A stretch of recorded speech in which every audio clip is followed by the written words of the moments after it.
Hello friends, welcome to our YouTube channel Study SHB Official. This is Saddam Bali. How are you friends? I hope you are doing well. तो friends जो हमने initiative लिया है कि accounts assistant का syllabus आपको complete यहाँ पे करवाया जाएगा। तो फ्रेंड्स बने रहिए हमारे चैनल स्टडी SHB ऑफिशियल के साथ। तो फ्रेंड्स मैं आज का जो टॉपिक है इसको स्टार्ट करने से पहले कुछ बातें कहूँगा कि हमने सिलेबस ऑलरेडी वीडियो सिलेबस की डाली है, तो ज़रूर उस वीडियो को देख लीजिएगा।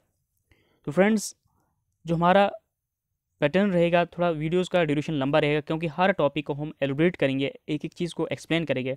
और मैं उम्मीद करता हूँ आपको यहाँ इन लेक्चर्स को अपकमिंग सभी लेक्चर्स देने के बाद आप इजीली से एग्ज़ाम्स जो है क्रैक करेंगे अकाउंट सेशन का। तो फ्रेंड्स बने रहिए हमारे चैनल स्टडी SHB ऑफिशियल के साथ। तो सिलेबस जो हमने ऑलरेडी डाला है उसको ज़रूर देख लीजिएगा। तो हमने आज जो है अकाउंटेंसी और बुक कीपिंग का जो टॉपिक सब टॉपिक पहले उठाया है, जो 30 मार्क्स अकाउंटेंसी का जो टॉपिक है 30 मार्क्स कवर करता है। तो इसमें जो पहला टॉपिक हमने लिया है वो है introduction to financial accounting and its term, यानी कि फाइनेंशियल अकाउंटिंग और इसकी टर्म्स पे इंट्रोडक्शन जो है, इंट्रोडक्टिव वीडियो है, इस पे हम बात करेंगे। जो 30 मार्क्स जो है अकाउंटेंसी कवर करता है, इसका हमने पहला सब टॉपिक आज लिया है।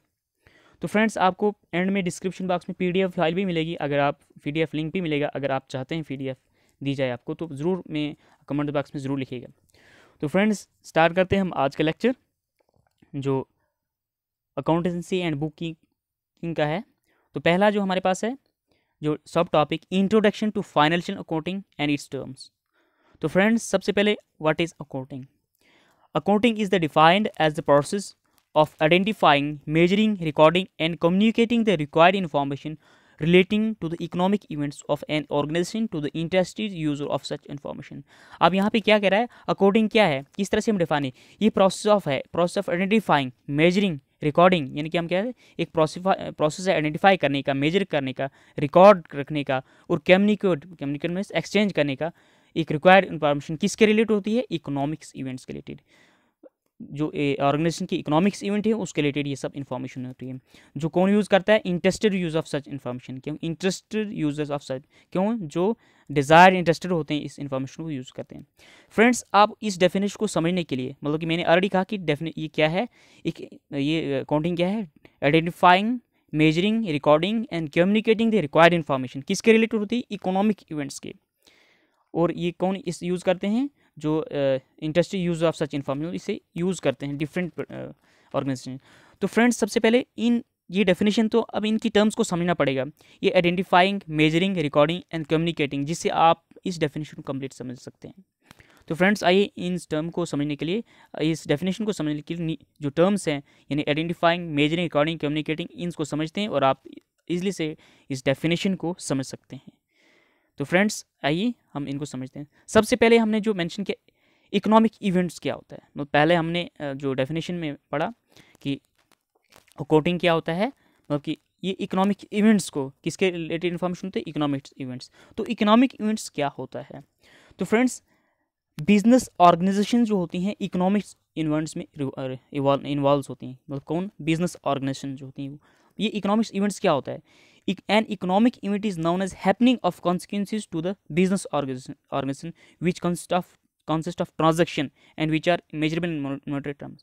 मतलब कि जो बिजनेस ऑर्गेनाइजेशन है वो क्या करती हैं, हैपनिंग होता है, मतलब वो क्या करती है, ट्रांजेक्शन्स होती हैं, क्या होते हैं उनके कॉन्सेंट के पे में क्या होती हैं, ट्रांजेक्शन्स होती हैं, जो जिसको हम क्या करते हैं मॉनेटरी टर्म्स में मेजर कर सकते हैं। मतलब कि इकोनॉमिक्स इवेंट क्या होता है, जो ऑर्गेनाइजेशन होती हैं, जो ऑर्गेनाइजेशन होते हैं वो ट्रांजैक्शन, उनकी ट्रांजैक्शन होती हैं, जो ट्रांजैक्शन किसके रिलेटेड मेजर कर सकते हैं, मॉनेटरी टर्म्स में जिनको हम मेजर कर सकते हैं। अब ये इकोनॉमिक्स इवेंट को अगर एग्जांपल से समझाएंगे कि what is economic events actually, तो दैट मीन्स फॉर एग्जांपल हमें एक एग्जाम्पल, मिसाल के लिए एक purchase of machinery, installing and keeping it ready for manufacturing is an event. देखो फॉर एग्जाम्पल कि मशीनरी का परचेज करना और उसे इंस्टॉल करना और उसको मैन्युफैक्चर के लिए रेडी करना, ये एक इवेंट है। क्या है फ्रेंड्स, ये एक इवेंट है which comprises number of financial transaction. तो दैट मीन्स इवेंट एक है, क्या है, जो फाइनेंशियल ट्रांजैक्शन करता है, जिसको हम मेजर कर सकते हैं मॉनेटरी टर्म में। तो जब हम मशीनरी परचेज करते हैं उसके बाद उसको इंस्टॉल करते हैं, तो यहाँ पे उसके बाद मैन्युफैक्चर के लिए उसको रेडी करते हैं, तो यहाँ पे बहुत सी फाइनेंशियल ट्रांजेक्शन होती है फ्रेंड्स। क्या होती है? फाइनेंशियल ट्रांजेक्शंस होती हैं। जैसे मशीन को बाई करना है, ट्रांसपोर्टेशन ऑफ मशीन, मशीन की ट्रांसपोर्टेशन करना एक जगह से दूसरी जगह, और उसको इंस्टॉल करना, मतलब उसके लिए साइट प्रिपेयर करना इंस्टॉलेशन उस मशीन के लिए, एक्सपेंचर इनकर on such installation and trail.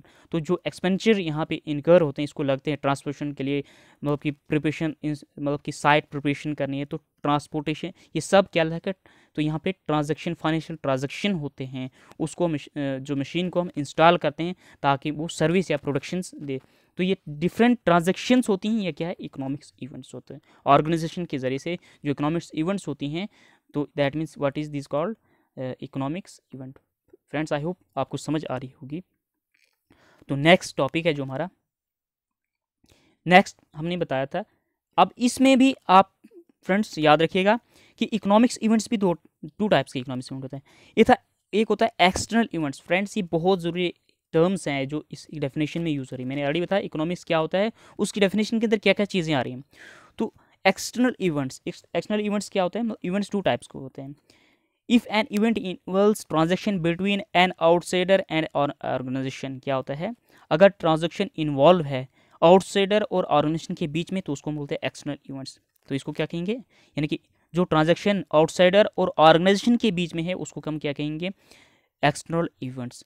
जैसे sale of merchandise to the customer, मतलब कि जैसे कस्टमर को कोई प्रोडक्ट्स दिया जाता है।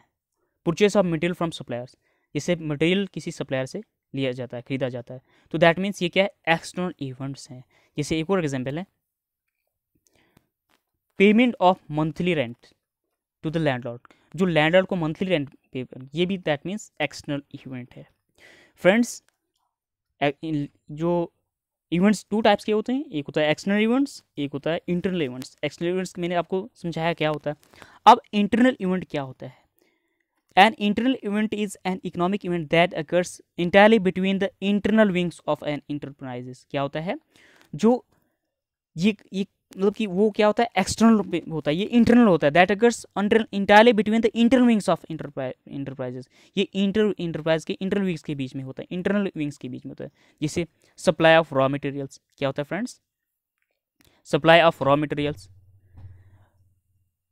और components by the store department to the manufacturing department, मतलब कि जैसे सप्लाई ऑफ रॉ मटेरियल आ गया, components by the store department से हमने जैसे रॉ मटेरियल लिया या कंपोनेंट्स लिए, किसको मतलब मैन्युफैक्चरिंग डिपार्टमेंट को मिला। तो payment of wage to the employments, जैसे मतलब कि पेमेंट किसको? एम्प्लॉयज़ को। दैट मीन्स ये क्या आता है? Internal event. तो इंटरनल इवेंट क्या होता है friends? Event that occurs entirely between the internal wings of enterprise, जो इंटरनल विंग्स के, जो इंटरप्राइज के बीच में, इंटरनल विंग्स ऑफ इंटरप्राइज के बीच में होता है, between the internal wings of enterprise. जैसे सप्लाई ऑफ रॉ मटेरियल्स और components by the store department, किस मतलब सप्लाई ऑफ रॉ मटेरियल और कंपोनेंट्स स्टोर डिपार्टमेंट किसको देता है? मैन्युफैक्चरिंग डिपार्टमेंट को। जैसे payment of wage to the employment, जो एम्प्लॉयज़ होते हैं उसको पेमेंट देना। दैट मीन्स ये क्या है? इंटरनल इवेंट होता है। फ्रेंड्स नेक्स्ट जो है हमने पढ़ा था डेफिनेशन के अंदर कि हम आइडेंटिफाई करते हैं डेटा को, इन्फॉर्मेशन को। तो आइडेंटिफिकेशन क्या होती है? It means the determining what transactions to record to identify events, की हमने किस ट्रांजैक्शन को रिकॉर्ड करना है, आइडेंटिफाई करना है, किस चीज़ को हमने रिकॉर्ड करना है। टू आइडेंटिफाई इवेंट्स, की ऐसे इवेंट को आइडेंटिफाई करना है which are to be recorded, जो हमने रिकॉर्ड रखना है। It involves observing activities and selecting those events that are of considered financial character and relate to the organization. अब हमने किस इवेंट्स को लेना है, कौन से इवेंट्स इन्वॉल्व होते हैं, जिसमें it involves observing activities and selecting those events which are of financial character, जिसके फाइनेंशियल के रिलेटेड है, जो फाइनेंशियल कैरेक्टर जिसके रिलेटेड है, मतलब किसके रिलेटेड है? कंसिडर फाइनेंशियल कैरेक्टर, जिसके अंदर फाइनेंशियल कैरेक्टर है एंड रिलेट टू ऑर्गेनाइजेशन, और ऑर्गेनाइजेशन के रिलेट करता है, उसको हम उस इवेंट्स को हम आइडेंटिफाई करते हैं और रिकॉर्ड करते हैं। फ्रेंड्स जैसे for example the value of human resources, change in managerial policies और अपॉइंटमेंट ऑफ पर्सनल और इंपॉर्टेंट। देखो जैसे यहाँ पे है, लेकिन यहाँ पे क्या करते हैं हम? कैरेक्टर किसके रिलेटेड होता है? जो फाइनेंशियल कंसिडर। तो जैसे यहाँ पे एग्जाम्पल है चेंज इन मैनेजरियल पॉलिसीज या और अपॉइंटमेंट ऑफ पर्सनल, मतलब कि मेजर पॉलिसी में चेंज होना या किसी पर्सन को अपॉइंट करना, ये भी इंपॉर्टेंट। लेकिन but none of these are recorded in books of the court, इनको रिकॉर्ड बुक ऑफ कोर्ट में नहीं किया जाता है क्योंकि इनके अंदर फाइनेंशियल कैरेक्टर नहीं है। However when a company makes a sale और परचेज वेदर ऑन कैश और क्रेडिट, जब कंपनी परचेज करती है मतलब सेल करती है परचेज करती है, क्या चाहे कैश पे या क्रेडिट पे या सैलरी क्रेडिट और पेज सैलरी या सैलरी पे, तो दैट मीन्स ये इसको हम रिकॉर्ड करते हैं, इसको हम क्या करते हैं recorded in the books of a court. क्यों करते हैं? बिकॉज दीज हैव, इनको क्या है, इनके मतलब ये इनके फाइनेंशियल कैरेक्टर है, इनके पास फाइनेंशियल कैरेक्टर है, इसलिए हम इसे रिकॉर्ड करते हैं। तो दैट मीन्स हमने इनको आइडेंटिफाई करना है और उसको रिकॉर्ड में रखना है, जिनके फाइनेंशियल कैरेक्टर है और ऑर्गेनाइजेशन के रिलेटेड है। तो फ्रेंड्स ये है आइडेंटिफिकेशन। अब नेक्स्ट है जो हमने पढ़ा था उसी डेफिनेशन में, मेजरमेंट। अब ये मेजरमेंट क्या है? It means quantification including estimates of business transaction into financial terms by using monetary units. मतलब जो ट्रांजेक्शन्स हुई हैं उसको मेजर करना है कि इसमें मॉनेटरी यूनिट्स में, जैसे हमने कोई सेल की है तो उसमें हमने मेजर करना है कि इसमें मॉनेटरी यूनिट में, जैसे रुपीज़ में, पैसे में, तो दैट मीन्स इसको हम कहेंगे measurement. If an event can not be quantified, अगर मॉनेटरी टर्म में जिसको मेजर नहीं किया जाए, it is not considered for recording and financial accounts.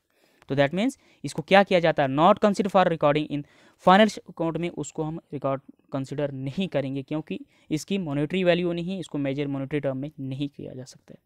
तो फ्रेंड्स नेक्स्ट है रिकॉर्डिंग। रिकॉर्डिंग क्या होता है? Once the economic events are identified and measure, जब हम इकोनॉमिक इवेंट को आइडेंटिफाई और मेजर करेंगे फाइनेंशियल टर्म में, these are recorded in books of account, इसको क्या किया जाता है? बुक्स ऑफ अकाउंट में रिकॉर्ड किया जाता है in monetary terms, monetary term में। मतलब कि जब हम क्या करते हैं इकोनॉमिक इवेंट्स और इकोनॉमिक इवेंट को आइडेंटिफाई और मेजर करते हैं फाइनेंशियल टर्म में, उसके बाद इसको क्या किया जाता है?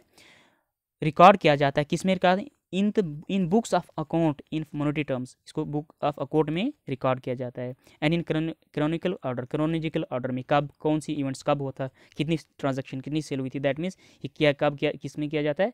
बुक ऑफ अकाउंट में। अब recording is done in manner that the necessary financial information summarise as per well established practice and is made available to as and when required. अब क्या होता है?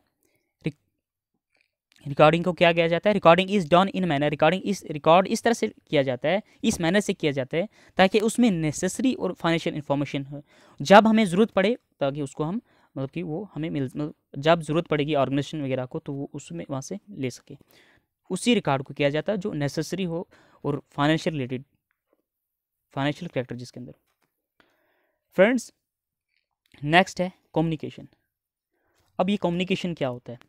The economic events are identified, measured, and recorded in order that the pertinent information is generated and communicated in certain form to manage and other internal and external users। तो क्या होता है? Economics event को identified, major और record करने के बाद, identify मैंने बताया क्या होता है, मेजर भी मैंने बताया, इकोनॉमिक्स इवेंट भी बताया, रिकॉर्ड करने के बाद क्या हो जाता है? ताकि एक इन्फॉर्मेशन उससे जनरेट हो जाए, अच्छी एक प्रिसाइज इन्फॉर्मेशन जनरेट हो जाए। तो उसके बाद क्या किया जाए? कम्युनिकेट इन सर्टन फॉर्म, उसे क्या किया जाता है? कम्युनिकेट किया जाता है, मतलब कि एक्सचेंज किया जाता है। Form to manage and other internal external use, क्या किया जाता है? उसको डिफरेंट मतलब कि वे में उसको मतलब उसको एक्सचेंज किया जाता है in a certain form to management को and other internal external users, मतलब कि मैनेजमेंट को और दूसरे इंटरनल एक्सटर्नल यूजर जो इसको यूज़ करते हैं उनको एक्सचेंज की जाती है। मतलब कम्युनिकेशन मीन्स दैट मीन्स जो हमारे पास एक इन्फॉर्मेशन जनरेट होती है उसको क्या किया जाता है? डिफरेंट मैनेजमेंट को या इंटरनल एक्सटर्नल जो भी यूज़र हैं उनको किया जाता है, मतलब कि उनको एक्सचेंज की जाती है। The information is regularly communicated through accounting reports. अब जो इन्फॉर्मेशन होती है ये जो एक्सचेंज की जाती है, कैसे एक्सचेंज होती है? अकाउंटिंग रिपोर्ट्स से इसको एक्सचेंज किया जाता है, मतलब दिया जाता है। अब friends these reports provide information that are useful to variety of users who have an interest in assessing the financial performance and the position of enterprise, planning and controlling business activities and making necessary decision from to time to। तो क्या होता है? इन जो reports होती हैं information इनमें बहुत मतलब कि वो इन्फॉर्मेशन होती हैं जो बहुत यूज़फुल हों, मतलब कि इसमें who have an interest in assessing the financial performance, मतलब कि ऐसी इन्फॉर्मेशन होती हैं जिससे फाइनल परफॉर्मेंस को हम असेस कर सकते हैं, ताकि जो इंटरप्रेन्योर्स होते हैं, प्लानर होते हैं और बिजनेस एक्टिविटीज होते हैं, वो इन इन्फॉर्मेशन को पढ़ने के बाद, लेने के बाद डिसीजन ले सकें, फ्रॉम टाइम टू टाइम एक डिसीजन ले सकें कि फर्दर क्या होना है, क्या करना चाहिए। दैट मीन्स इन इन्फॉर्मेशन की बेसिस पे ही वो डिसीजन फर्दर ले सकते हैं। तो friends, an important element in the communication process is the accounts ability and efficiency in the presenting the relevant information.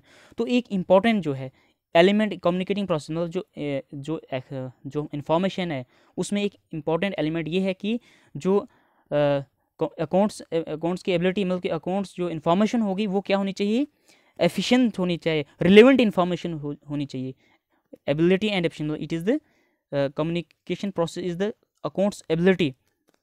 मतलब ये कह रहा है कि जो इम्पॉर्टेंट एलिमेंट है कम्युनिकेशन प्रोसेस में वो क्या होना चाहिए कि जो इन्फॉर्मेशन है वो प्रेजेंट इस तरह से होनी चाहिए कि वो रिलेवेंट इन्फॉर्मेशन क्या होनी चाहिए, रिलेवेंट इंपॉर्टेंट इन्फॉर्मेशन होनी चाहिए, फाइनेंशियल कैरेक्टर के रिलेटेड इंपॉर्टेंट इन्फॉर्मेशन होनी चाहिए। तो फ्रेंड्स, नेक्स्ट है ऑर्गेनाइजेशन, मतलब कि जो डेफिनेशन के अंदर हमारे पास जो टर्म्स आई थी, ऑर्गेनाइजेशन क्या होती है, basically refers to the business enterprise. ये क्या होते हैं, बिजनेस इंटरप्राइज, बिजनेस ऑर्गेनाइजेशन होती हैं प्रॉफिट या नॉन प्रॉफिट मोटिव के लिए। दैट मीन्स ऑर्गेनाइजेशन क्या होती है, सिंपल लैंग्वेज में याद रखना है कि ऑर्गेनाइजेशन क्या होते हैं, ये बिजनेस इंटरप्राइज होती हैं, बिजनेस में वेदर प्रॉफिट या नॉन प्रॉफिट मोटिव के लिए। जैसे हमारे पास है, नेक्स्ट है, अब हमारे पास जो इन्फॉर्मेशन होती है इसमें कौन होते हैं इसके यूजर, कौन कौन यूज़ करते हैं इस इन्फॉर्मेशन को, इंटरेस्टेड यूजर्स ऑफ इंफॉर्मेशन, मतलब कि जो इन्फॉर्मेशन को यूज़, जो कम्युनिकेशन, जो इन्फॉर्मेशन जो एक्सचेंज होती है वो इसमें यूज़ कौन करते हैं।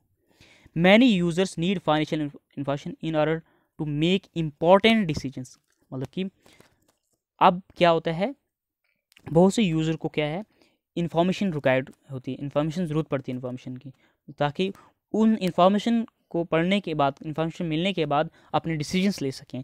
These users can be divided two categories, these users can be divided into two broad categories. तो इन जो इंटरेस्टेड यूज़र्स हैं इन्फॉर्मेशन के, यानी कि जो इन्फॉर्मेशन एक्सचेंज होती है, अब इसको यूज़ करने वाले कौन है, एक है internal users include external users, internal users और एक्सटर्नल यूज़र्स। अब इंटरनल यूज़र्स कौन है, जो इन्फॉर्मेशन को, जो डेटा को जो यूज़ करते हैं, चीफ एग्जीक्यूटिव होते हैं, फाइनेंशियल ऑफिसर होते हैं, vice president, business unit manager, plant manager, store manager, line supervisor, ये सब किस में आते हैं, इंटरनल यूजर्स में।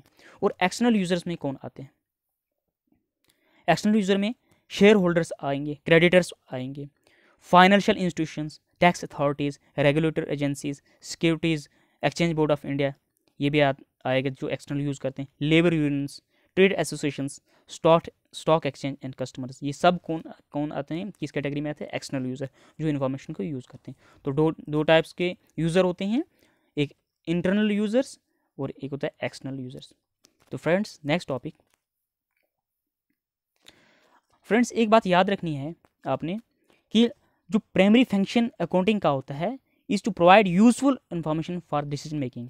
मतलब जो primary function, you should remember this point, जो primary, what is primary function of accounting, तो प्राइमरी फंक्शन अकाउंटिंग क्या है, अकाउंटिंग का क्या होता है, to provide useful information for decision making की, डिसीजन मेकिंग के लिए, मतलब डिसीजन के रिलेटेड जो है यूजफुल इंफॉर्मेशन प्रोवाइड करना, मतलब useful information for decision making के लिए यूजफुल इंफॉर्मेशन कौन प्रोवाइड करता है, फंक्शन अकाउंटिंग। तो फ्रेंड्स ये पॉइंट याद रख सकते हैं।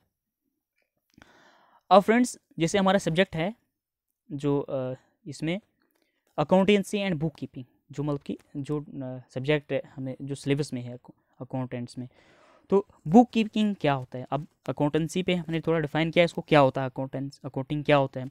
अब बुक कीपिंग क्या होता है, व्हाट इज़ बुक कीपिंग। तो बुक कीपिंग क्या होता है, रिकॉर्डिंग ऑफ बिजनेस ट्रांजैक्शंस, क्या होता है, जो बिजनेस ट्रांजैक्शन होती है उसको रिकॉर्ड में रखना in a systematic manner in the book of account. यानी कि ये क्या होता है, बिजनेस ट्रांजैक्शन को जब सिस्टमेटिक मैनर में बुक ऑफ अकाउंट में रखते हैं, बुक ऑफ अकाउंट में रखते हैं, तो दैट मीन्स इसको बोलते हैं बुक कीपिंग। बुक कीपिंग का मतलब है जब बिजनेस ट्रांजेक्शन का सिस्टमेटिक मैनर से बुक ऑफ अकाउंट में रिकॉर्ड रखा जाता है, तो दैट मीन्स ये बुक कीपिंग होती है। इसको हम क्या कहें? Book keeping. फ्रेंड्स अब यहाँ पे दो चीज़ समझनी है। अब बुक कीपिंग और अकाउंटिंग में क्या डिफरेंस है? रिमेंबर दिस थिंग कि बुक कीपिंग और अकाउंटिंग में क्या डिफरेंस है। फ्रेंड्स बुक कीपिंग का मतलब है, बुक कीपिंग मैंने ऑलरेडी समझाया क्या होता है। बुक कीपिंग का मतलब है जो ट्रांजैक्शंस का रिकॉर्ड रखना किसी एक बुक ऑफ अकाउंट में, तो दैट में उसको क्या कहेंगे? Book keeping. तो बुक कीपिंग और अकाउंटिंग में क्या डिफरेंस है? Basically book keeping is maintain by junior staff. इसे कौन मेंटेन करता है? Junior staff. बुक कीपिंग कौन? आपको एग्जाम में ये बातें पूछी जा सकती हैं। Book keeping is maintain by junior staff. Book keeping कौन मेंटेन करता है? Junior staff. Book keeping is the primary stage. ये प्राइमरी स्टेज होता है क्योंकि इसमें हम डे टू डे जो ट्रांजैक्शन होती हैं उसको हम रिकॉर्ड करते हैं, इसलिए इसको हम क्या कहेंगे? Primary stage. Remember this thing, क्योंकि इसमें क्या डे टू डे ट्रांजैक्शन होती है, ये प्राइमरी स्टेज इसको कहा जाता है। तो फ्रेंड्स नेक्स्ट है अकाउंटिंग। अब अकाउंटिंग में कौन रिकॉर्ड मेंटेन करता है? Senior staff. Accounting is maintain by senior staff. इसमें कौन मेंटेन करता है? Senior staff. और ये अकाउंटिंग जो है सेकेंडरी स्टेज है, क्योंकि ये किस पे बेस्ड होता है? ये बुक कीपिंग बेस्ड, जो बुक कीपिंग का रिकॉर्ड होता है उस पे बेस्ड, उसी पे बेस्ड, इसलिए इसको क्या कहते हैं? सेकेंडरी स्टेज कहा जाता है। तो ये इसके बीच में डिफरेंस है। तो फ्रेंड्स अब जो इसकी बेसिक टर्म्स अकाउंटिंग में क्या किया, जो मेन टॉपिक है हमारा कि बेसिक टर्म्स क्या है जो आपके सिलेबस में है, जो डेफिनेशंस जो अकाउंटिंग की, ये तो जनरली है, इसमें से भी पूछे जा सकते हैं चीज़ें, लेकिन आपको अब यहाँ से देखना है कि बेसिक टर्म्स इकोनॉमिक में अकाउंटिंग में क्या है। तो फ्रेंड्स सबसे पहले entity. Entity means a reality that has definite individual existence. ये क्या होता है? जिसका इंडिविजुअल एक्सिस्टेंस होता है। फ्रेंड इसको मैं एग्जांपल से समझाता हूँ एंटिटी क्या होता है। मान लीजिए फ्रेंड्स एक हमारे पास एक ऑनर है ए एक ऑनर है, एक ए क्या है? एक ऑनर है। फ्रेंड्स इसको समझिएगा एंटिटी क्या होती है। एक ऑनर है और इसकी एक मान लीजिए ये एक बुक स्टोर है, इसका एक बुक स्टोर है। क्या है? बुक स्टोर इसका है, इस ओनर का बुक स्टोर है। अब फ्रेंड्स यहाँ ये बात याद रखनी है, ये जो ऑनर है और ये बुक स्टोर है, ये बुक स्टोर जो है एंटिटी है। ये क्या है? बुक स्टोर एंटिटी है। ये बुक स्टोर क्या है? एंटिटी है। और जो ए है ये क्या है? ओनर है। ये क्या है? ओनर है। अब ये बुक्स, ये एंटिटी और जो ऑनर है ये डिफरेंट है, ये सेपरेट हैं। तो यहाँ जैसे मैंने ये अलग है और ये अलग है। ये ऑनर है, ये ऑनर क्या करता है? ये पैसा कैपिटल लगाता है, यहाँ पे पैसा लगाता है। किसको? किस पे? ये मतलब कि एंटिटी, इसको मतलब बुक स्टोर है मान लो, यहाँ पे ये पैसा लगाता है। और ये बुक एंटिटी क्या करती है? ये ट्रांजेक्शन्स करती है, डिफरेंट ट्रांजेक्शन करती है। जैसे ये परचेज़ करेगी, सेल करेगी, और परचेज़ करेगी, सेल करेगी, और उसके बाद इसको प्रॉफिट आता है। मतलब कि ये जो एंटिटी है इसको प्रॉफिट बनता है, और ये प्रॉफिट किसके पास जाता है? ऑनर के पास जाता है। तो दैट मीन्स एंटिटी क्या होती है फ्रेंड्स? जैसे यहाँ पे मैंने समझाया बुक स्टोर है एक, ये ऑनर है। ऑनर क्या करेगा? यहाँ पे पैसा लगाएगा। ये क्या है? मतलब कैपिटल लगाएगा। कैपिटल मीन्स पैसा लगाएगा। और ये जो एंटिटी है ये क्या? ट्रांजैक्शन करेगा, जैसे सेल का परचेज करेगा, परचेज गुड्स की परचेजिंग करेगा, सेल करेगा। उसके बाद इसको प्रॉफिट आएगा, और ये प्रॉफिट किसके पास जाएगा? ऑनर के पास जाएगा, क्योंकि एंटिटी है किसके बॉन्ड में है? एक मतलब जो ऑनर है इसकी बॉन्डिंग में है, तो इसलिए इसको प्रॉफिट देगी। तो दैट मीन्स एंटिटी आप समझ चुके होंगे कि एंटिटी और ऑनर डिफरेंट कॉन्टेंट है, डिफरेंट मतलब कि एंटिटी जो है सेपरेट है ऑनर से। तो फ्रेंड्स एंटिटी आपको समझ आ गई होगी। जैसे सुपर बाज़ार है, ITC लिमिटेड है, ये सब कौन है? दैट मीन्स ये एंटिटी है। फ्रेंड्स अब नेक्स्ट टॉपिक जो है ट्रांजैक्शन। ट्रांजैक्शन क्या होती है?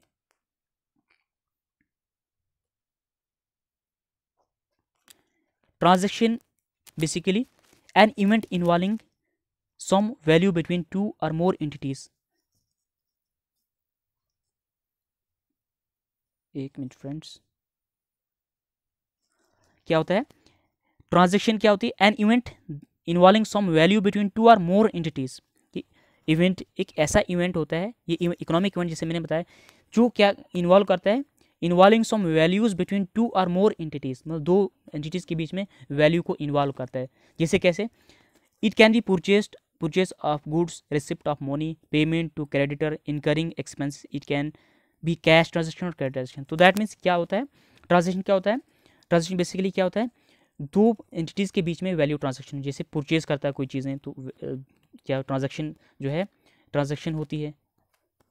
Receipt of money, payments to the creditor, incurring expenses, मतलब कि रिसिप्ट ऑफ मनी, पेमेंट्स, ये सब क्या होते हैं, ये किस में के इन्वॉल्व है कि वैल्यू ट्रांसफ़र होती है, वैल्यू ट्रांसफर ट्रांजेक्शंस होती हैं इनके बीच में, मतलब कि ये वैल्यू ट्रांसफ़र होती हैं, मनी ट्रांसफ़र होता है, तो दैट मीन्स इसको क्या बोलते हैं, ट्रांजेक्शन कहते हैं।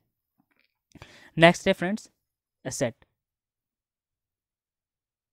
एसेट क्या होता है basically, assets are some economic resources of an enterprise that can be usefully expressed in monetary terms।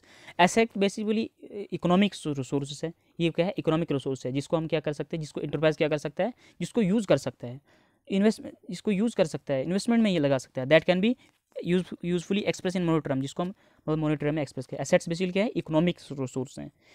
Assets are items of value used by the business in its operation, तो that means assets क्या है, items of value, मतलब ये values हैं जिसको क्या करता है बिजनेस जो है ऑपरेशन, मतलब बिजनेस लगाता है जिसको। Assets are items of value used by the business in its operation, business person जो होता है वो ऑपरेशन में लगाते हैं। जैसे for example super bazaar owns a fleet of truck, मतलब कि मान लीजिए, इसको एग्जांपल समझाता हूँ। मतलब एसेट्स क्या होता है बेसिकली, ये इकोनॉमिक रिसोर्सेज हैं इंटरप्राइज की। मान लीजिए सुपर बाजार है, वो जो है ट्रक्स का ओनर है, which is use by is for delivering food stuff, जो क्या करता है वो फूड स्टफ के लिए यूज़ करता है, जो डिलीवरी करता है, मतलब जो ट्रक्स के ज़रिए से सामान को एक जगह से दूसरी जगह जो है रखता है।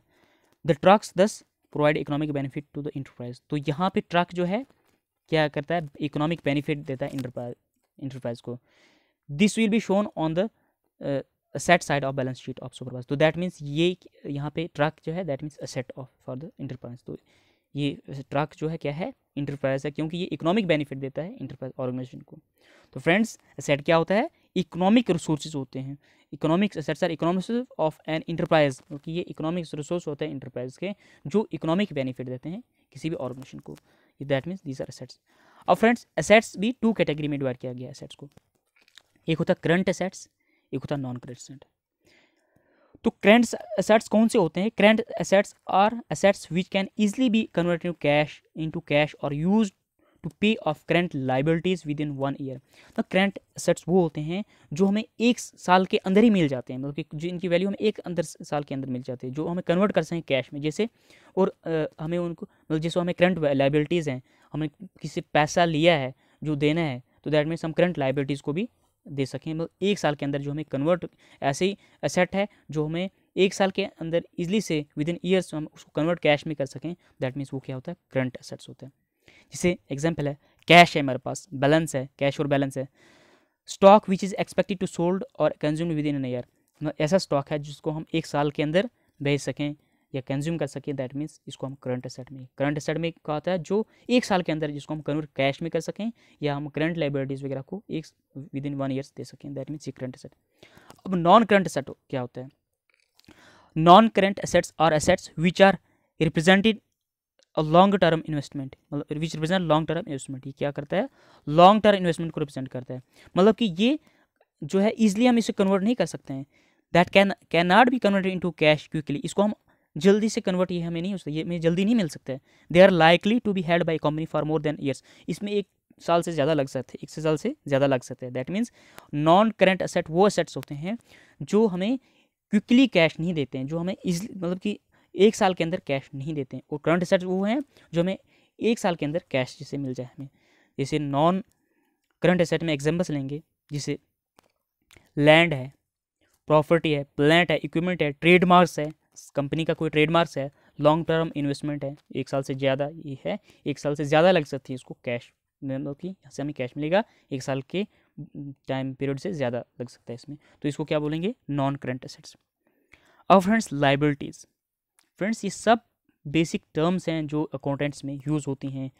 लाइबिलिटीज़ क्या है, liabilities are the obligation or debts that an enterprise has to pay at some time in future.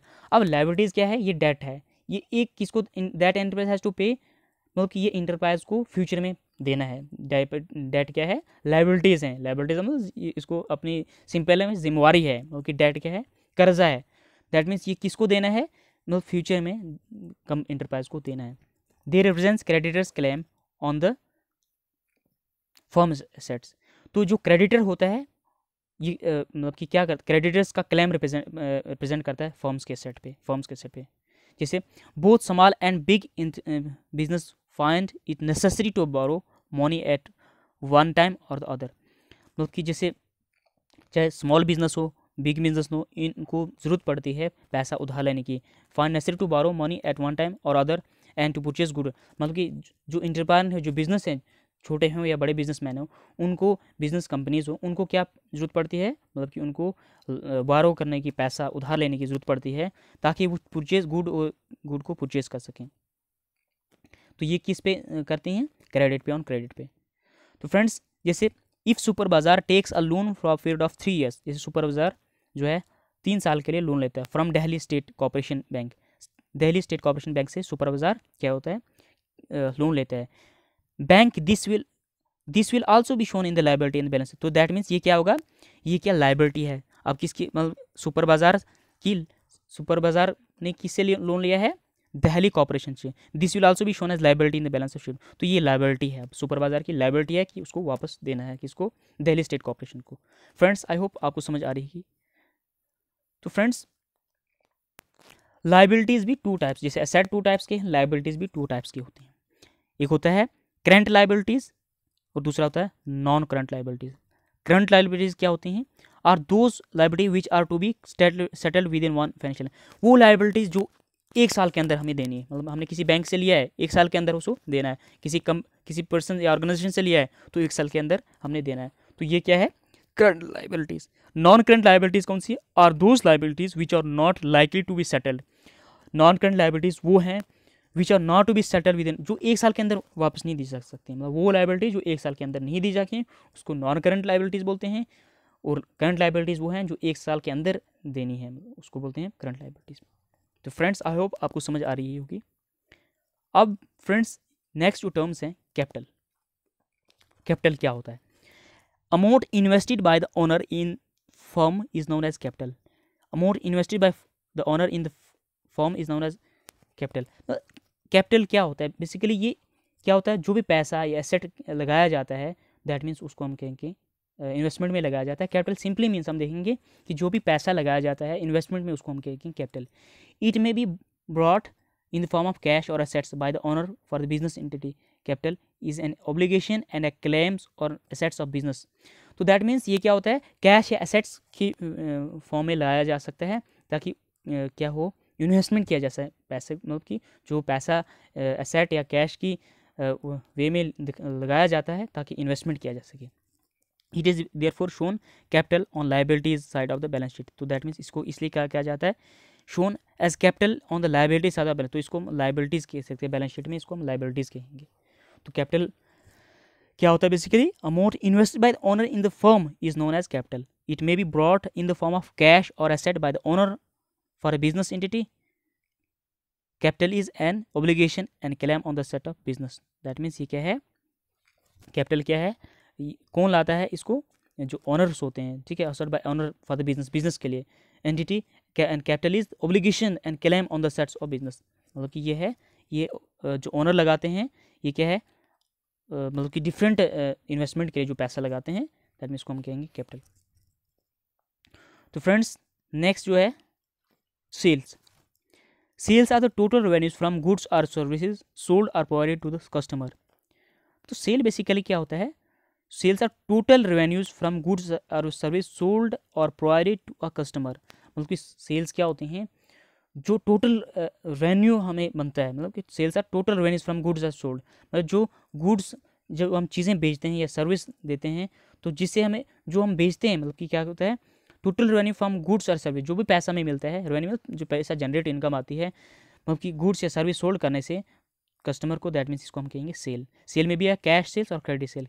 Cell cash भी हो सकता है या क्रेडिट भी दे सकते हैं। तो सेल्स मीन्स जो हमें रेवेन्यू, टोटल रेवेन्यू जनरेट होता है गुड्स या सर्विस के सोल्ड करने से, उसको हम बोलते हैं सेल्स।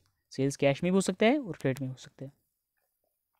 और फ्रेंड्स रेवेन्यू क्या होता है, These are the amount of the business earned by selling its product or the providing service to the customer, called sales revenues. अब सेल क्या होता है, अब रेवेन्यू क्या होता है, this is the amount of business earn by, अब ये अमाउंट है जो बिजनेस अर्न करता है प्रोडक्ट्स को सेल करने में, कस्टमर को जो प्रोडक्ट सेल करता है जो उससे पैसा मिलता है, इसको जो पैसा अर्न करता है उसको क्या बोलते हैं, revenue.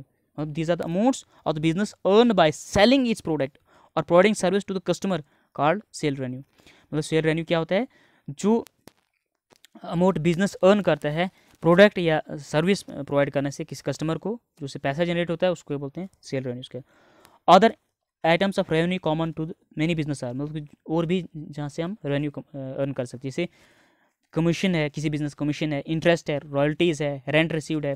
Revenue is also called income, revenue come income भी कह जाते हैं। तो ये सब टर्म्स, ये चीज़ें किस में आती है, रेवेन्यू में आ जाते हैं। कमीशन है, इंटरेस्ट है, रॉयल्टीज़ है, रेंट रिसीव्ड क्या है, ये सब किसी रेवेन्यू जनरेट में आता है। अब एक्सपेंसेस क्या है, अब एक्सपेंस क्या होता है, cost incurred by business in the process of earning revenue और नोन एज एक्सपेंस। मतलब जो भी लागतें आती हैं जो बिजनेस पर्सनस होते हैं, जो बिजनेस कंपनियां होती हैं, जो भी लागतें लगाते हैं रेवेन्यू जनरेट करने के लिए, उसको हम बोलते हैं expenses. Generally expense are measure by the cost of assets. अब क्या होता है, अब generally expense are measure by the cost of assets consumed or service used during an accounting period. The usual terms items of expense are, जैसे तो that means simply language हम इसको समझेंगे तो एक्सपेंस क्या होता है, वो जो लागतें जो बिजनेस कंपनीज या बिजनेस एंटिटी किस में लगाती हैं, रेवेन्यू जनरेशन में, जैसे डेप्रिसिएशन में लगाती है, रेंट आ गया, वेज आ गया, सैलरीज आ गई, इंटरेस्ट आ गई, cost of light heater telephone, ये सब क्या आता है, एक्सपेंस आता है। मतलब डेप्रिसिएशन क्या आता है, वियर टेयर एक्सपेंस आता है, कंपनी लगाती है, रेंट पे करती है, वेज देती है लेबर को, सैलरीज देती है एम्प्लॉय को, इंटरेस्ट पे करना पड़ता है उसको। तो दैट मीन्स जैसे टेलीफोन, लाइट, वाटर, ये सब किस में आ जाता है, एक्सपेंस में आता है। अब फ्रेंड एक्सपेंचर क्या होता है, एक्सपेंसेस एक्सपेंचर, ये डिफरेंस है इनके बीच में। Spending money or incurring liability for some benefit, that means क्या है, जब हम पैसा मतलब जब पैसा स्पेंड किया जाता है और incurring liability for some benefit, मतलब कि spending money or incurring liability for some benefit, मतलब किसी फ़ायदे के लिए मनी को स्पेंड करना या लाइबिलिटी को लगाना, तो इस मतलब किसी बेनिफिट के लिए, सर्विस के लिए, तो इसको क्या कहेंगे, हम क्या कहेंगे, एक्सपेंचर कहेंगे। जैसे purchase of goods, purchase of machinery, purchase of furniture, example of expense. जैसे हम आपकी कोई चीज़ खरीदेंगे या मशीनरी लेंगे, परचेस फर्नीचर लेंगे, जिससे बेनिफिट होगा, तो दैट मीन्स इसको हम क्या कहेंगे, एक्सपेंचर। अब फ्रेंड्स प्रॉफिट क्या होता है, the excess of revenue over its related expenses, मतलब कि ये क्या है, रेवेन्यू जब एक्सेस करता है एक्सपेंसेस पे, उसको हम कहेंगे, क्या कहेंगे हम उसको, profit. The excess of revenue of period over its related expenses, यानी कि एक्सेस ऑफ रेवेन्यू और एक्सपेंसेस, इसको क्या कहेंगे हम, प्रॉफिट के लिए। सपोज फ्रेंड्स हमने कोई प्रोडक्ट, हमारे पास एक प्रोडक्ट है, मतलब इसको मान लो हमारे पास एक प्रोडक्ट है, इसकी कॉस्ट जो है 5,000 है, मान लीजिए 5,000 इसकी कॉस्ट है, एक प्रोडक्ट। तो प्रॉफिट को समझाऊंगा मैं, जैसे हमारे पास एक प्रोडक्ट है, इसकी कॉस्ट कितनी है, इसकी कॉस्ट है 5,000। अब हमने इसको सेल की, इसको हमने बेचा, मान लीजिए इसकी सेल कितने की हुई, 7,000 की। तो इसके बीच में जो डिफरेंस है, 7,000 की हमने कॉस्ट कितनी आई थी, 5,000 हमारे प्रोडक्ट की, और सेल हमने की 7,000, तो 2,000 का जो डिफरेंस है, दैट मीन्स ये आपका प्रॉफिट आ गया। 2,000 जो आपके पास ये जो बचा, ये दैट मीन्स ये आपका प्रॉफिट आ गया। तो friends this is profit. Profit means exchange of revenue और expenses, that means this called profit. Friends next है गेन। अब गेन क्या होता है, a profit that rise from events or transaction which are incidental or business such as sale of fix asset. तो ये क्या होता है, ये प्रॉफिट होता है किसी इवेंट्स पे, मतलब कि जैसे इंसिडेंट, कोई इंसिडेंशियल पे है, मतलब ये क्या है, और profit that rise from events और ट्रांजैक्शंस विच आर इंसिडेंटल, मतलब कि ये एक ऐसा प्रॉफिट है जो किसी इवेंट या ट्रांजैक्शन से होता है। जैसे एक एग्जांपल से इसको समझाऊंगा। मान लीजिए हमारे पास ओल्ड मशीनरी है, एक मशीनरी है, ओल्ड मशीनरी है। मान लीजिए इसकी जो बुक वैल्यू है, इसकी बुक वैल्यू मान लीजिए इसकी बुक वैल्यू 10,000 थी, 10,000 इसकी बुक वैल्यू है, 10,000 इसकी बुक वैल्यू है, मान लीजिए इसकी 10,000 बुक वैल्यू है। अब हमने इसको 12,000 में बेचा, इसकी बुक वैल्यू 10,000 थी, हमने इसको 12,000, जो 2000 यहाँ पे हमारे पास जो जनरेट हुआ, जो बचा, दैट मीन्स ये गेन है हमारे पास। तो गेन क्या होता है, that rise from events, events या ट्रांजेक्शन से जो हमें गेन मिलता है उसको हम क्या बोलते हैं, जो इंसिडेंशियल होता है तो उसको हम कहेंगे गेन होता है। तो फ्रेंड्स आई होप आपको समझ आ रही होगी। अब हमारे पास नेक्स्ट जो है लॉस क्या होता है, the excess of expenses of a period और its related revenue is term as loss. मतलब ये लॉस क्या होता है, the excess of expense of period और इट्स रिलेटेड रेवेन्यू, मतलब कि जब हमारे एक्सपेंसेस जो क्या होता है, जो एक्सपेंस ऑफ पीरियड और इट्स रिलेटेड रेवेन्यू, जो हमारे एक्सपेंस जो लागते हैं, जो हमारी एक्सपेंस आता है जो रेवेन्यू से ज़्यादा, मतलब कि रेवेन्यू से ज़्यादा रिलेटेड वो, मतलब रेवेन्यू से ज़्यादा हमें एक्सपेंसेस आए, दैट में उसको हम कहेंगे लॉस कहेंगे। इट डिक्रीज ऑनर्स क्वांटिटी, तो ये क्या होता है, बिजनेस क्वांटिटी को डिक्रीज करता है। It also refers to the money or money is worth lost or without receiving or cost incur without receiving any benefit in turn, मतलब कि ऐसी कॉस्ट, ऐसी लागतें जो किसी भी बेनिफिट के, जिससे कोई भी बेनिफिट न हो, उसको हम क्या बोलते हैं, लॉस बोलते हैं। और कैश और गुड्स लॉस्ट बाय थेफ्ट और फायर एक्सीडेंट, जैसे मतलब कैश किसी थीफ ने ले ली या फायर एक्सीडेंट हुआ, तो दैट मीन्स ये सब क्या होता है, loss. It also includes loss on sale of fix, तो दैट मीन्स सब किस चीज़ में आता है, लॉसेज में आता है। तो लॉस क्या होता है, the excess of expense of period और इट्स रिलेटेड रेवेन्यू, जब एक्सपेंसेस जो हैं ज़्यादा बन जाए, जब हमें कोई भी बेनिफिट ना मिले, दैट मीन्स को हम क्या बोलते हैं, लॉस बोलते हैं। फ्रेंड्स नेक्स्ट टॉपिक जो है discount. What is discount, discount is the deduction in price of goods sold, of the goods sold. Actually में डिस्काउंट क्या होता है, मतलब कि discount is the deduction in price of the goods sold, मतलब ये क्या है, डिस्काउंट है। क्या डिस्काउंट है, मतलब कि जब भी चीज़ें बेची जाती हैं तो उसकी प्राइस में, तो उसकी प्राइस में डिस्काउंट की जाती है, तो उसको बोलते हैं डिस्काउंट बोलते हैं। मतलब कि प्राइस में डिडक्शन की जाती है, प्राइस से कम की जाती है, कीमतें कम की जाती है, तो उसको क्या बोलेंगे हम, डिस्काउंट बोलते हैं। इसको 2 वे में ऑफर किया जाता है, offering deduction of agreed percentage of list price at time selling, तो दैट मीन्स डिडक्शन 2 वे में दिया जाता है। एक एट द टाइम ऑफ, कब किया जाता है, time of selling good is one way of giving discount, such discount is called trade discount. मतलब जब सेलिंग के टाइम डिस्काउंट दिया जाता है, प्राइस को डिडक्ट किया जाता है, उसको क्या कहेंगे हम, ट्रेड डिस्काउंट। यानी जब सेलिंग के टाइम, क्या जब सेलिंग के टाइम जब डिडक्शन प्राइस में, उसको कहेंगे ट्रेड डिस्काउंट। और दूसरा है after selling the goods on credit basis, मतलब कि जिसे हम जो कोई प्रोडक्ट बेचेंगे क्रेडिट बेस पे, मतलब क्रेडिट बेस का मतलब पैसा नकद नहीं मिलेगा, may be given certain deduction, तो दैट मीन्स उस टाइम भी क्या होगा, डिडक्शन प्राइसेस में दी जाती हैं आफ्टर सेलिंग, तो that means amount due in case of any pay amount within the stability period or earlier, that means इसका मतलब है, तो यहाँ पे डिडक्शन होगी, मतलब कि प्राइसेस में डिडक्शन होगी, लेकिन कब होंगी, after selling the goods on credit basis, the debtors में भी गिवन सर्टेन डिडक्शन, तो डेब्टर्स जो होगा उसको क्या डिडक्शन दीजिए, उसको रिडक्शन की जाएगी प्राइस में, due in case of if the payment, जब वो पेमेंट देगा टाइम पीरियड में, जो पेमेंट देगा तब उसको क्या होगा, डिडक्शन होगी, deduction in the amount due in case, तो उसको डिडक्शन मिलेगी। This deduction is given at the time of payment on the amount payable, तो ये डिडक्शन कब होगी, जब वो अमाउंट पे करेगा, hence it is called cash discount, इसको क्या बोलता है, कैश डिस्काउंट। तो 2 टाइप्स ऑफ डिस्काउंट होते हैं, एक होता है ट्रेड डिस्काउंट, ये कब होता है, सेलिंग के टाइम दिया जाता है, एक आफ्टर सेलिंग, इसको क्या कहते हैं, cash discount. Friends I hope आपको समझ आ रही होगी। अब फ्रेंड्स नेक्स्ट टॉपिक है वोचर। वोचर क्या होता है, voucher the documentary evidence in support of transaction known as voucher. Voucher क्या होता है एक्चुअल में, ये एक क्या है, डॉक्यूमेंट्री एविडेंस है, मतलब जो ट्रांजैक्शन होती है उसका डॉक्यूमेंट्री एविडेंस है। For example if you buy good for cash we get cash memo, जब हम for example we buy good for cash, मतलब हम कोई चीज़ खरीदते हैं तो मतलब कैश पे, जब हम कैश देते हैं तो हमें क्या मिलता है, कैश में मिलता है। If you buy on credit, अगर क्रेडिट पे हम खरीदते हैं, मतलब पैसा नहीं देते हैं, तो हमें क्या, इनवॉइस देते हैं, मिलता है। व्हेन वी मेक पेमेंट, जब हम पेमेंट देते हैं, वी गेट रिसिप्ट ऑन सोन, तो हम रिसिप्ट, दैट मीन्स इसको वोचर बोलता है। तो वोचर क्या है, सिंपली डॉक्यूमेंट्री एविडेंस है ट्रांजेक्शन का।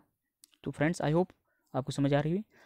अब फ्रेंड्स नेक्स्ट टॉपिक है टर्म जो है गुड्स। गुड्स क्या होती हैं, तो सिंपली ये गुड्स क्या होता है, कमोडिटीज़ होती हैं, things which are bought and sold by business are called goods, मतलब जो खरीदी और बेची जाती हैं, तो मतलब कि उसको क्या कहते हैं, गुड्स। गुड्स क्या होते हैं, कमोडिटीज़ होती हैं, जो खरीदी और बेची जाती हैं उसको हम क्या बोलेंगे, गुड्स कहते हैं।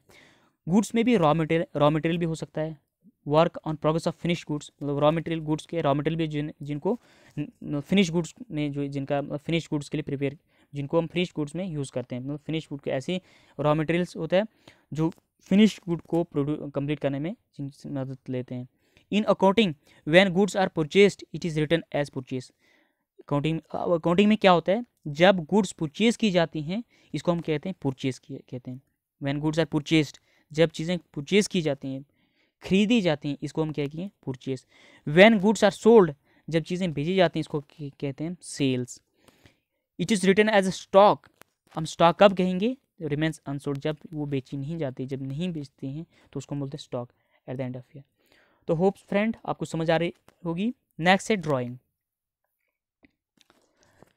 Withdrawal of money or goods by the owner from the business for personal use is known as drawing. अब ये ड्राइंग क्या होता है, जब भी कोई पर्सन है, मतलब कि जब ऑनर है, क्या होता है, जब कोई ऑनर है बिजनेस में से क्या कोई मनी या गुड्स को लेता है अपने पर्सनल यूज़ के लिए, उसको बोलते हैं drawing. Drying of money or goods bye honour, मतलब जब ऑनर क्या करता है गुड्स को या किसी मनी को जो है बिजनेस में से लेता है पर्सनल यूज़ के लिए, उसको हम क्या कहेंगे ड्राइंग के। Drawing reduce the investment of the note. Drawing से क्या होता है, इन्वेस्टमेंट जो है, इन्वेस्टमेंट क्या होता है रिड्यूस, क्योंकि जाहिर सी बात है जब मनी या गुड्स मनी वहाँ से लेगा तो इन्वेस्टमेंट पे उस पर इम्पैक्ट हो गई। फ्रेंड्स नेक्स्ट है परचेस। परचेस क्या होता है, purchases are total amount of goods procured by business on credit and on cash. क्या होता है परचेस, क्या होता है परचेस है total amount of goods by business procured by business on credit and cash. मतलब कि ये क्या होता है, जो गुड्स जो मतलब कि गुड्स होती हैं, कौन करता है इसमें, जो बिजनेस गुड्स और कमोडिटीज़ को क्या करता है लेता है, मतलब खरीदता है क्रेडिट बेस पे या कैश पे, उसको हम क्या बोलते हैं परचेसेस फॉर यूज़ और सेल। मतलब कि जब भी कोई बिजनेसमैन है जो गुड्स परचेज करता है, लेता है क्रेडिट या कैश पे, मतलब कि जिसको सेल करेगा यूज़ करेगा, उसको क्या बोलेंगे हम परचेज करते हैं। In trading concern purchase are made of merchandise, मतलब कि अब इसको इन ट्रेडिंग कंसर्न में हम इसको क्या समझते हैं, purchases are made for of merchandise for resale with or without processing. क्या होता है, तो परचेज का किसके लिए होती है, मर्चेंडाइज मतलब गुड्स की परचेसिंग की जाती है रिसेल के लिए। मतलब कि क्या होता है ट्रेडिंग करना है, purchasing are made of merchandise for resale, मतलब कि परचेज की जाती हैं कमोडिटीज का गुड्स का रिसेल के लिए, ठीक है। इन मैन्युफैक्चरिंग कंसर्न, अब मैन्युफैक्चरिंग में कंसर्न में क्या होता है, raw materials are purchase process further till finish goods and then sold. अब मैन्युफैक्चरिंग वे में हम इसको कैसे अंडरस्टैंड करते हैं, रॉ मटेरियल्स को परचेज किया जाता है ताकि जो अनफिनिश गुड्स हैं उनको फिनिश किया जा सके, फर्दर इनटू अनफिनिश, मतलब कि जो गुड्स को फिनिश्ड गुड तक पहुंचाया जाए ताकि फाइनल कंज्यूमर तक गुड्स जाए। परचेज में be of can be cash purchase or credit purchase, ये कैश भी हो सकता है क्रेडिट भी हो सकता है। फ्रेंड्स नेक्स्ट जो टर्म है स्टॉक। अभी स्टॉक क्या होता है, these are those goods which are left unsold in the business at the end of the year. तो स्टॉक्स क्या होता है, वो चीज़ें, वो गुड्स, वो प्रोडक्ट जो बेचा नहीं है, मतलब कि जो है विच आर लेफ्ट अनसोल्ड, जो मतलब बिना बेचे ही बचा है, जो अनसोल्ड है, जो बिका जो बेचा नहीं है at the end of year, इसको क्या बोलेंगे stock. The goods unsold at the end of accounting year are called closing stock. मतलब वो चीज़ें, वो प्रोडक्ट जो अनसोल्ड है अकाउंटिंग मतलब एंड द ईयर में, उसको क्या बोलेंगे क्लोजिंग स्टॉक, उसको हम क्या बोलते हैं closing stock. The same stock is called opening stock at the beginning of the new accounting year. The same stock is called, इसी स्टॉक को जब न्यू ईयर में न्यू अकाउंटिंग ईयर में इंक्लूड किया जाता है तो इसको क्या बोलते हैं हम इसको ओपनिंग स्टॉक कहा जाता है, इसको ओपनिंग स्टॉक कहा जाता है। अब एंड ईयर में इस एंड ईयर में इसको क्या कहा जाता है, इसको कहा जाता है क्लोजिंग स्टॉक, और बिगिनिंग ईयर में क्या इसको क्या कहा जाता है ओपनिंग स्टॉक। फ्रेंड्स नेक्स्ट जो टॉपिक टर्म्स है हमारे पास डेट है। अब फ्रेंड्स डेट्स और क्रेडिटर्स क्या होते हैं। फ्रेंड्स ड्यूरेशन वीडियो की लंबी है लेकिन बने रहिए, अगर आपको टाइम तो देना पड़ेगा। डेटर्स क्या होते हैं, the person firms or organisation who takes goods or services on credit from the business और कॉल्ड डेटर्स द बिजनेस। क्या होता है डेटर्स को होते हैं, जो डेटर्स कौन होते हैं, the person firm or organisation who takes goods or services on credit from the business are called debtors of the business. तो ये डेटर कौन होते हैं? पर्सन होते, फर्म्स होते, ऑर्गेनाइजेशन होती है हु टेक्स गुड और सर्विसेज ऑन क्रेडिट। वो जो क्या करते हैं, जो जो गुड्स और सर्विस प्रोवाइड करते हैं किसको? फ्रॉम द बिजनेस, मतलब कि the person, firms or organisation who takes good और service on credit from the business. मतलब कि ये कौन हो सकता है? पर्सन हो सकते हैं, फर्म होती है, ऑर्गेनाइजेशन होती है जो गुड्स लेती हैं या सर्विस किससे? क्रेडिट बेस पे, किसी बिजनेस से, और कॉल्ड डेटर्स ऑफ बिजनेस। क्या कहता है? Debtor business. यानी कि सिंपल लैंग्वेज में डेटर्स कौन होते हैं? ऐसे पर्सन या ऑर्गेनाइजेशन होती हैं जो बिजनेस से, बिजनेस ऑर्गेनाइजेशन, बिजनेस कंपनी से क्या लेती हैं? गुड्स सर्विसेज किस पे? क्रेडिट पे, यानी पैसा नहीं देते हैं, क्रेडिट बेस पे, ताकि फ्यूचर में वो उनको पैसा दें। In other words the person, firm or organization who owes money or money is worth to the business is called debtor। क्या होता है? In other words, the person, firm or organization who owes monies or money is worth to the business is called debtor। तो that means ये क्या होता है? वो person जो मतलब कि जिनको बिजनेस की तरफ से क्या दिया जाता है? मनी या गुड्स या सर्विस। तो ये क्या होते हैं? डेटर होते हैं। किसके? उस बिजनेस के डेटर कहेंगे इनको। अब फ्रेंड्स नेक्स्ट जो टॉपिक हमारा क्रेडिटर्स। क्रेडिटर्स क्या होता है? ये इसका अपोजिट है। The persons, firms or organisation from whom goods or service are purchased on credit by the business are called credit of business. अब ये क्या होता है? अब मान लीजिए कोई पर्सन जाता है, मतलब कहीं किसी शॉप पे जाता है, तो वहाँ से वो क्या कोई परचेस या प्रोडक्ट्स खरीदता है, प्रोडक्ट खरीदता है, वहाँ पैसा नहीं देता है, तो दैट मीन्स वो क्या आएगा? वो दैट मीन्स वो जो जो उसको दे रहा है, गुड्स कमोडिटीज़ दे रहा है, तो वो क्रेडिट आएगा। यानी कि the person, firm or organisation from whom goods or service are purchased. यानी कि वो पर्सन, फर्म या ऑर्गेनाइजेशन जिससे चीज़ें खरीदी जाती है क्रेडिट बेस पे बाय बिजनेस के द्वारा, उसको क्या कहते हैं? क्रेडिटर और बिजनेस कहते हैं, क्रेडिटर कहते हैं उसको। द बिजनेस ओज मनी टू देम। तो बिजनेस क्या करता है? उनको पैसा देता है, ठीक है, पैसा देता है। The amount of payable to the creditor is liability of the businessman. अब जो पैसा देगा उसको, द अमाउंट पेबल टू, जो क्रेडिटर को पैसा देगा वो क्या है? लाइबिलिटी है बिजनेस की, लाइबिलिटी है बिजनेस की। तो फ्रेंड्स आई होप आपको समझ आई होगी। तो फ्रेंड्स अब नई वीडियो में नए लेक्चर के साथ मिलेंगे। तो फ्रेंड्स आपकी कोई भी क्यूरीज हो तो कमेंट बॉक्स में ज़रूर लिखिएगा, क्योंकि हम जो डिस्क्रिप्शन बॉक्स में PDF भी लिंक करेंगे। अगर आप चाहते हैं तो आपकी कोई भी क्यूरीज सजेशन हो तो कमेंट बॉक्स में ज़रूर लिखिएगा। मिलते हैं नए लेक्चर में नए वीडियो के साथ। तब तक के लिए अल्लाह हाफिज़।